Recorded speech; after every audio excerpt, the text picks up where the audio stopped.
വൈകുന്നേരം എല്ലാവരും വീട്ടിൽ നിന്ന് ആലുവിന് ബർത്ത്ഡേ ഗിഫ്റ്റുമായി വന്നു. അവർ വീട്ടിൽ വന്ന ശേഷമാണ് ആലുവിന്റെ പരിക്കുകളൊക്കെ കാണുന്നത്. മാധു ആദ്യം ആലുവിനോട് മിണ്ടാൻ മടിച്ചു നിന്നു. പിന്നെ കണ്ണൻ തന്നെ അവളെ ആലുവിനൊപ്പം ചേർത്ത് നിർത്തി. എല്ലാവർക്കും ഒപ്പം സ്നേഹത്തോടെയും സന്തോഷത്തോടെയും കേക്ക് മുറിക്കലും ഫുഡ് കഴിക്കലും ഒക്കെ കഴിഞ്ഞു. രാഗിണിയും കണ്ണനും രാമചന്ദ്രനും ഒക്കെ അവൾക്ക് നല്ല നല്ല ഉപദേശങ്ങൾ കൊടുത്തു. ആലു എല്ലാം ശ്രദ്ധയോടെ തന്നെ കേട്ടു.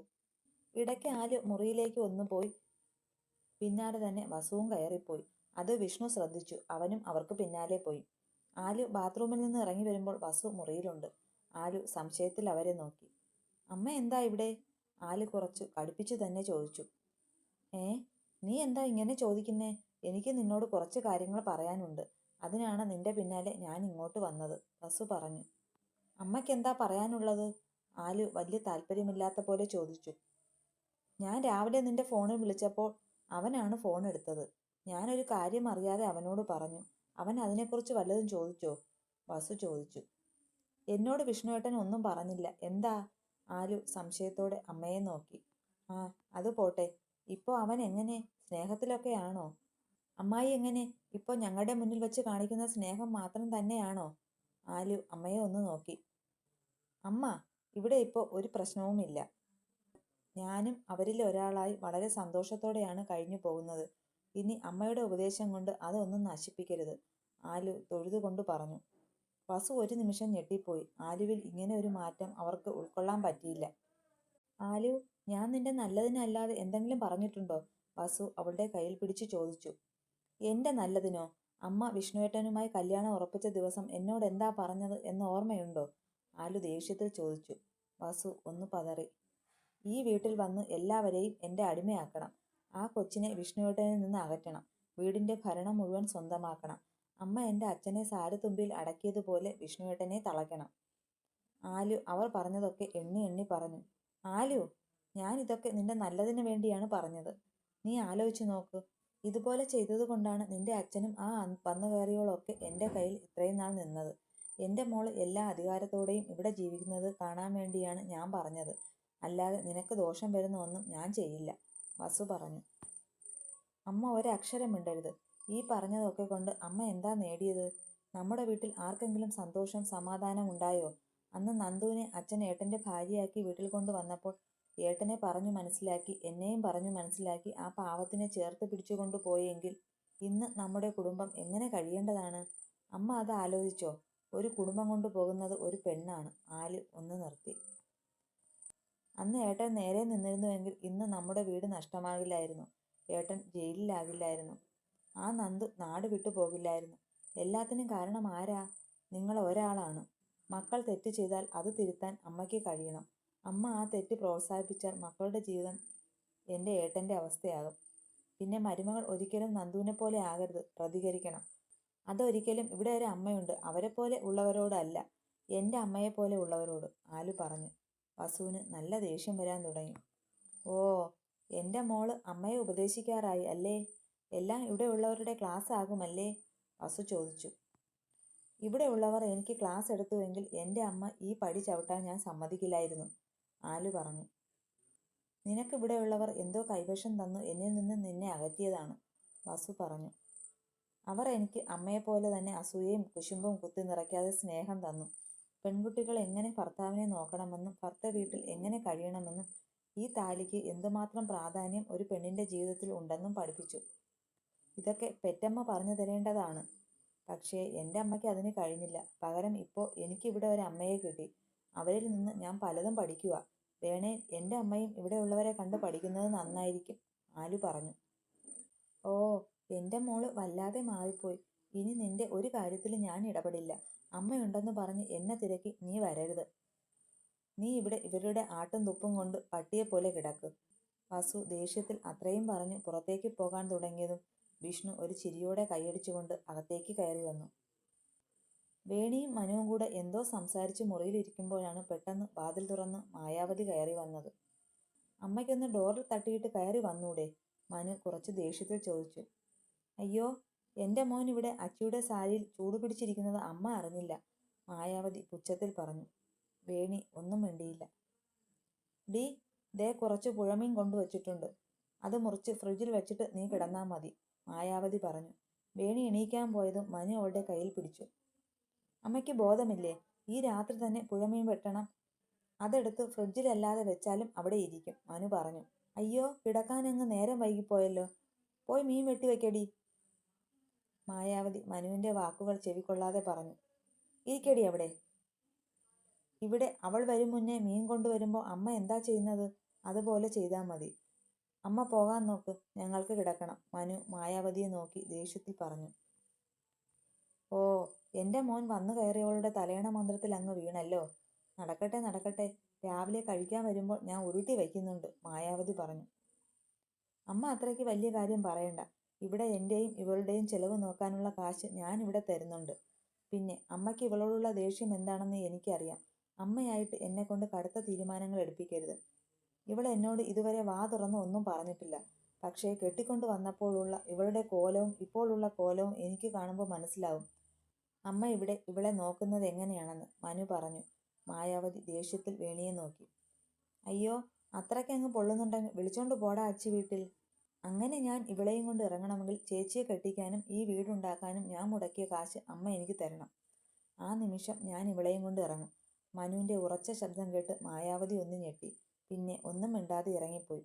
മനു പോയി ഡോർ അടച്ചു കുറ്റിയിട്ടു വേണിയുടെ നേർക്ക് തിരിഞ്ഞു. നിനക്ക് ബാക്കി എല്ലാം പറയാൻ നാക്കുണ്ടല്ലോ. ഇവിടെ നടക്കുന്നതൊന്നും നിനക്ക് എന്നോട് പറയാൻ പറ്റൂലേടി, മനു അലറിക്കൊണ്ട് ചോദിച്ചു. ഒന്നും പറയാതെ തന്നെ എല്ലാം മനുവേട്ടൻ അറിയട്ടെ എന്ന് കരുതി. പിന്നെ ഇതൊക്കെ ഞാൻ അനുഭവിക്കണം. എൻ്റെ ചേച്ചിയെ ഞാൻ ആക്ഷേപിച്ചത്, അപമാനിച്ചത്, ആട്ടി അകറ്റിയത്, അന്ന് എൻ്റെ ചേച്ചി എത്രമാത്രം വേദനിച്ച് കാണുമെന്ന് എനിക്കിപ്പോൾ അറിയാം. അത് പറയുമ്പോൾ വേണിയുടെ കണ്ണുകൾ നിറഞ്ഞു. മനു അവളെ ചേർത്ത് പിടിച്ചു. അവനറിയാം വേണി എങ്ങനെയായിരുന്നുവെന്ന്. അവളെ മാറ്റാൻ അവനെക്കൊണ്ടാകും എന്ന ഉറപ്പിൽ തന്നെയാണ് അവളെ വിവാഹം കഴിച്ചു കൂടെ കൂട്ടിയത്. പക്ഷേ തൻ്റെ അമ്മ അവളെ ഇത്രയും വേദനിപ്പിക്കുമെന്ന് കരുതിയില്ല. രാത്രി അഗ്നിയോട് ഫോണിൽ ഓരോന്ന് സംസാരിച്ചിരിക്കുവാണ് നന്ദു. പിന്നെ ശരിയിടോ, താൻ കിടന്നോ. ഇപ്പൊ തന്നെ സമയം ഒരുപാടായില്ലേ. രാവിലെ ആന്റിക്കും മോൾക്കും സ്കൂളിൽ പോകാനുള്ളതല്ലേ, അഗ്നി പറഞ്ഞു. അല്ല ദേവ, ഈ ആന്റിയും മോളും മാറ്റി അമ്മയും മോളും എന്ന പോസ്റ്റ് എനിക്ക് എന്നാ കിട്ടുന്നേ, നന്ദു ചിരിയോടെ ചോദിച്ചു.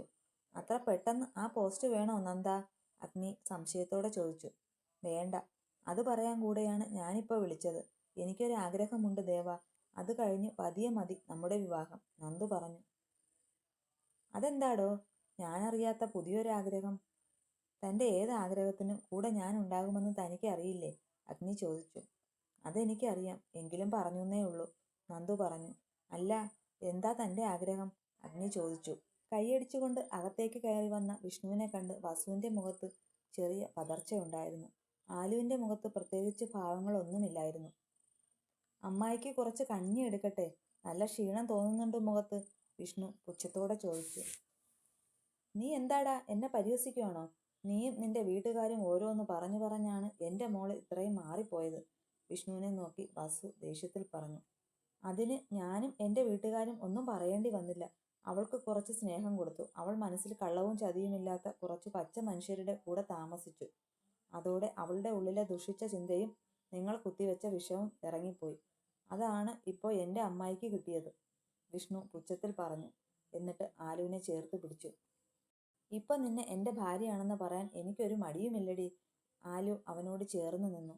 എൻ്റെ മോള് സന്തോഷത്തോടെ ജീവിച്ചാൽ മതി, വാസു അതും പറഞ്ഞ് ദേഷ്യത്തിൽ ഇറങ്ങിപ്പോയി. ആലു വിഷ്ണുവിനെ നോക്കി. അവൻ അവളെ ചേർത്ത് പിടിച്ചിട്ടുണ്ട്. അമ്മ രാവിലെ എന്തിനാ വിളിച്ചത്, ആലു ചോദിച്ചു.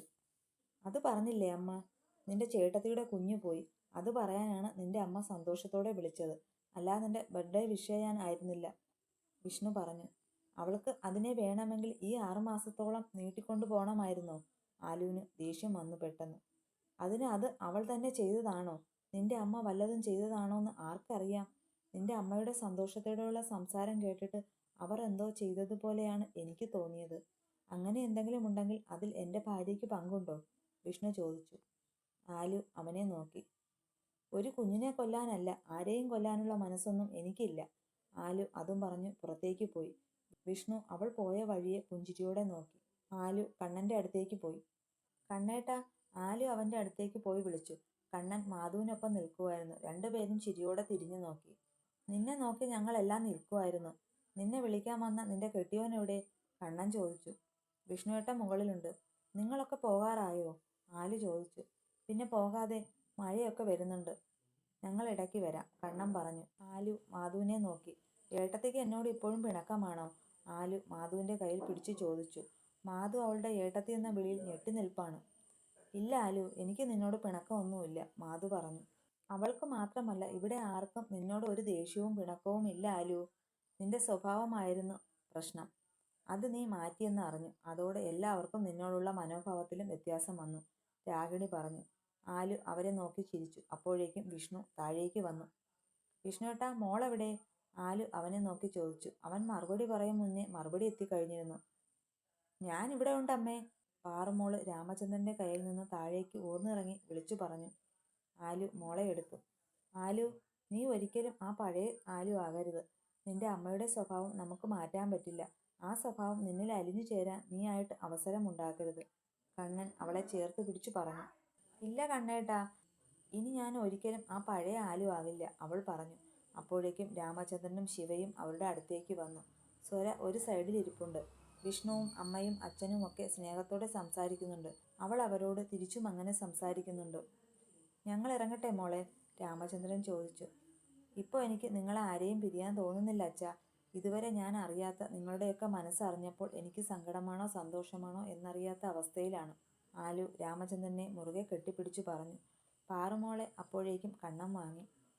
കുറച്ചു സമയം കൂടെ എല്ലാവരുമായി നിന്ന് അവർ പുറത്തേക്കിറങ്ങി. ആലു സ്വരയോട് പോയി സംസാരിച്ചു. അവളുമായി ആലു ഒരു സൗഹൃദം സ്ഥാപിച്ചു. മാധുവിൻ്റെ വിശേഷം പറയാനും മറന്നില്ല. വസുവിനോട് മാത്രം ആരും സംസാരിക്കാനോ മിണ്ടാനോ പോയില്ല. വസു മുകളിൽ നിന്ന് നേരത്തെ ഇറങ്ങി വന്നപ്പോൾ തന്നെ കാറിൽ പോയിരുന്നു. അവിടുന്ന് സന്തോഷത്തോടെ ഇറങ്ങിയവരെ കാത്തു വീട്ടിൽ ഒരു അതിഥി വന്നത് അവർ അപ്പോൾ അറിഞ്ഞിരുന്നില്ല.